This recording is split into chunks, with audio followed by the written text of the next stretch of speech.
Hi, I'm RJ Joaquin, aka Master Gala from Bulacan. Oo. Bali ako po yung nagpo-vlog madalas sa mga cemetery, sa mga magaganda ding lugar sa Pilipinas. At naiikot ko na po yung halos yung buong Pilipinas sa pag-iikot ko lang po ay madalas puro sementeryo po talaga. Siyempre, may mga historical din po akong pinupuntahan. So, nag-start po ako mag-vlog 2021 at ito po ay nag-start lang sa likod ng bahay namin. Kasi yung bahay po namin, kung di nyo po matatanong, ay likod lang namin is cemetery. Oo, so lagi ako doon naglalaro. Tapos kahit nga gabi mag-isa pumupunta ako doon eh. Kumbaga malakas na talaga loob ko, bata pa lang ako. Mapapaglakad mo kung mag-isa sa dilim. So naisipan ko po kasing i-upload muna sa TikTok, mag-vlog. Dahil mahilig nga talaga ako mag-video-video dati pa. Ang unang-una ko pong content ay yung nakita ko yung mga kabaong dun sa, syempre laging ako na dun sa cemetery. Naisipan ko po siyang videohan yun. Malapit lang po yun sa bahay namin. So abandoned na po siya at iniwan na po ng may-ari. Ngayon, chinek ko siya kung parang may buto pa. So syempre uso na naririnig ko yung mga unbox. Masasabi ko, isa po ako kasi sa mga naunang nag-upload po sa TikTok o sa social media ng about po sa cemetery dito po sa Pilipinas. Kaya yun, siguro nanibago ang tao dahil nasanay puro mukbang ang mga binablog, pero dito po sa aking content ay puro sementeryo. Hindi lang po puro sementeryo, meron din pong mga magagandang lugar, mga historical po na lugar. May tumalon pong multo. Kayo mag-vlog, ano pong inyong regular na pinagkakakitaan talaga? Dati po akong empleyado ng isang kumpanya ng sasakyan, o natuto din po akong magbenta ng mga sasakyan, ahente po. So, yun, ginamit ko po yung iba doon sa pinag-applyan ko. Tapos marami po ako naging trabaho before. Ngayon, hindi ko po ini-expect na dito po ako mapapadpad sa pag-vlog. Dahil ang gusto ko lang naman po talaga is yung kakaiba talaga, yung as in mahilig ako sa mga adventures, magpunta kung saan-saan, ganun.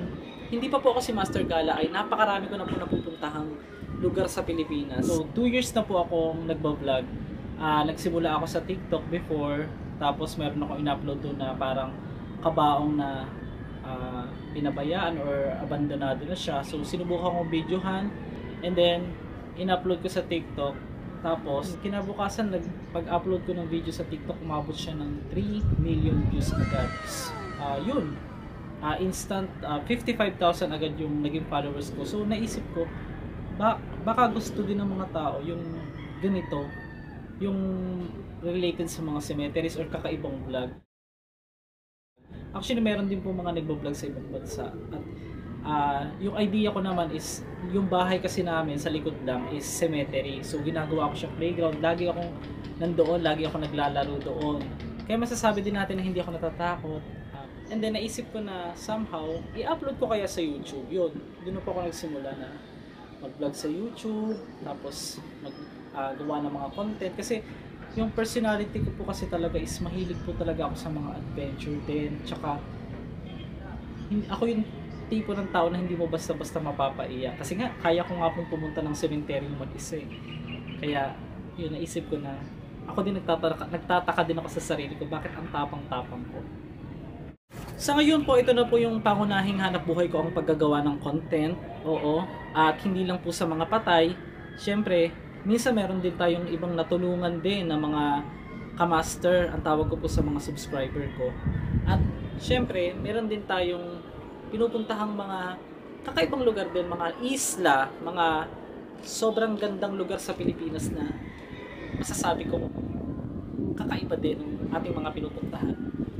Question number 2. Hindi ko po kasi inisip na content dati, yung pagbi-video, or wala po akong any idea sa pagbablog po talaga. Pero naisip ko lang i-upload siya sa TikTok, and then nagsumubok ako sa YouTube. Dahil sa YouTube po talaga, mas malaki po ang kita. So, naisip ko baka pwede akong kumita. At subukan ko. Yun, nagustuhan naman po ng tao. At ngayon po ay road to 1 million na po ako sa YouTube. Nagpapasalamat po talaga ako sa mga naniwala sa akin. At sa mga sumuporta rin sa akin. Gaano kahirap mag-isip ng content? At bakit? Unang-una po, nakasalalay po yung content talaga sa ating pag-iisip at kung ano po yung tempo o timing po na aking biglang nadadama or biglang pumapasok po sa isip ko. So may boses ng bata may multo. Charot. Teka lang.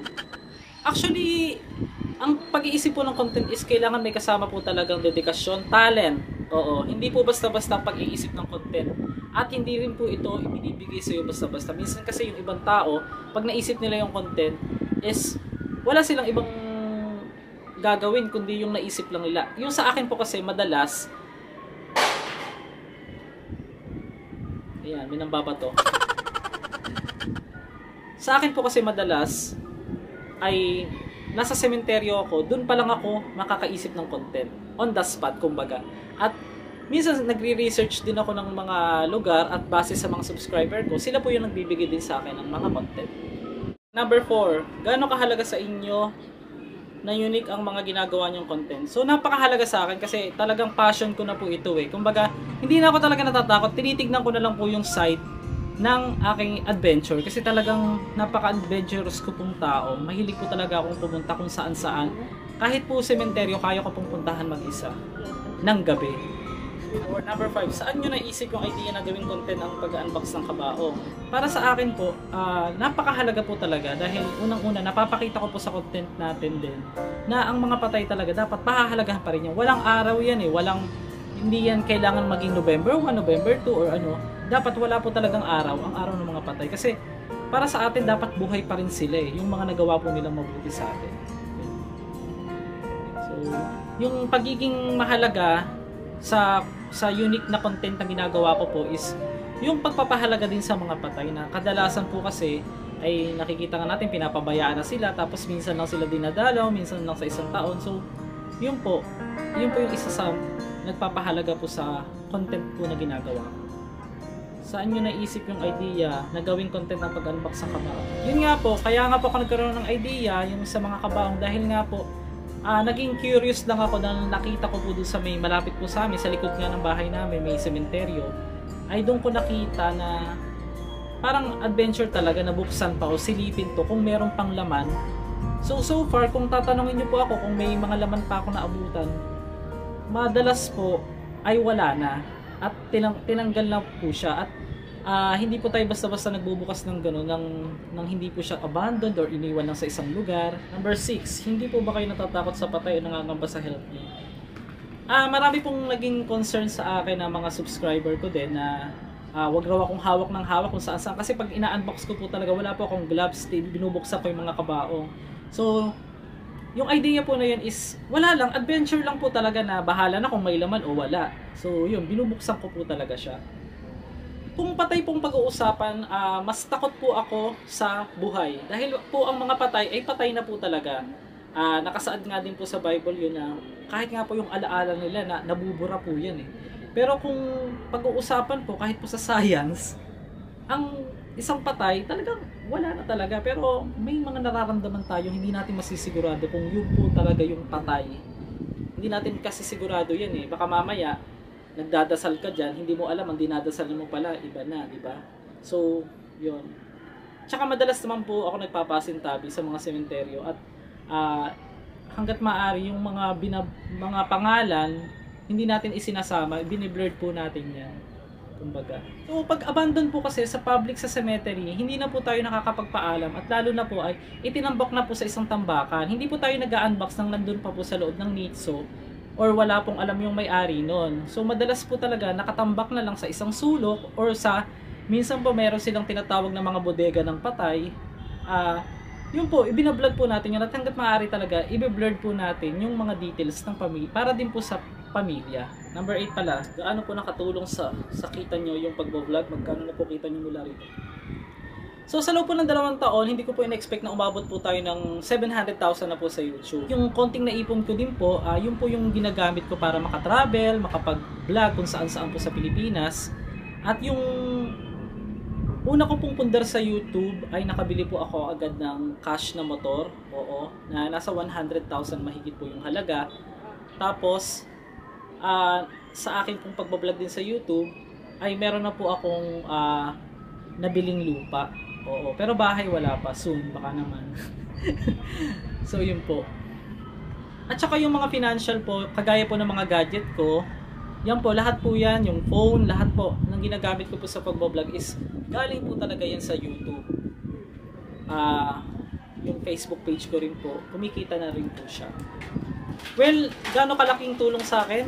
Napakalaking tulong po dahil po yun ay nagpabago na rin po sa takbo ng buhay ko na sa pagbablog ko. Hindi ko na-expect na maganda din po talaga ang kitaan basta may sipag ka lang at tiyaga sa iyong ginagawa. Question number 9. Bukod sa kabawang unboxing, ano pa po ang top 3 vlog contents nyo na paborito nyo at bakit? Yan. So, ang pinaka-paborito ko pong content, yung pong nagpunta po ako sa Clark Abandoned Hospital. Isa po siyang abandoned hospital po sa Pampanga. Then, dun ko po kasi first time nakakita ng para siyang bata na sinasabi mong multo or ang tawag nila is white lady. Pero bata po siyang maliit at kasama ko po yung time na yun, yung isang katutubo. Naman po, yung isang isla po na napuntahan ko sa Mindoro, umabot din po ng million views yun. Napakaganda rin po ng content ko doon.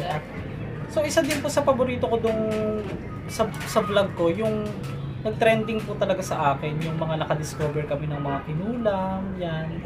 Tapos, yun po kasi doon ako talaga nagsimulang makilala na nilagay po sa bungo yung mga pictures ko. Pero kung ako po tatanungin nyo, halos lahat po ng content ko naman talaga is paborito ko talaga dahil nga kakaiba talaga siya dahil puro mga sementeryo, madalas, tapos marami din mga haunted house na pinupuntahan ko din na talagang as in titindig talaga balahibo mo sa mga nare-record na mga kakaibang sounds. Minsan kung nandun ako hindi ko siya nare-record pero pagka editing na doon may naririnig pala akong sumisitsit pero hindi ko siya narinig nung nandun ako.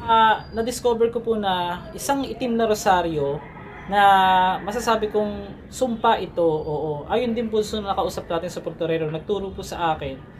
Nangyari po yun sa Cebu City. So gabi po namin pinuntahan yung mag-11 na po ng gabi. Inilagay po siya sa isang rebulto na kasama po ng papel na may nakasulat doon ng parang sumpa, oo. At ito ay yung sinasaad po dito na parang magdusa ka, maghirap ka, parang ganun po yung nakalagay doon. At may mga pangalan pa po ng pamilya na kasama po dun sa sulat at dun sa itim na rosaryo. So sabi nila, pag itim na rosaryo daw po ay hindi raw po talaga madalas ginagamit yun sa paggamit ng mga panalangin or prayers. So ito ay yung iba ginagamit daw po ito sa masama. Ayon po dun sa nakausap ko din sa Portorero na nagkwento po sa akin. Pagdating namin doon sa sementeryo na yun, mayroon kami nakitang mga parang pinaglagyan ng mga unclaimed na mga buto, pinagsama-sama sila. Actually, 3 bodega po yun na punong-puno. Yung iba po doon, wala nang bubong yung bodega. Hindi na i-record ng camera. At saka, ganun pala, pag nakakita ka, para ka may starstruck or hindi mo ma-explain kasi ayaw tanggapin ng isip mo yung nakikita ng mata mo.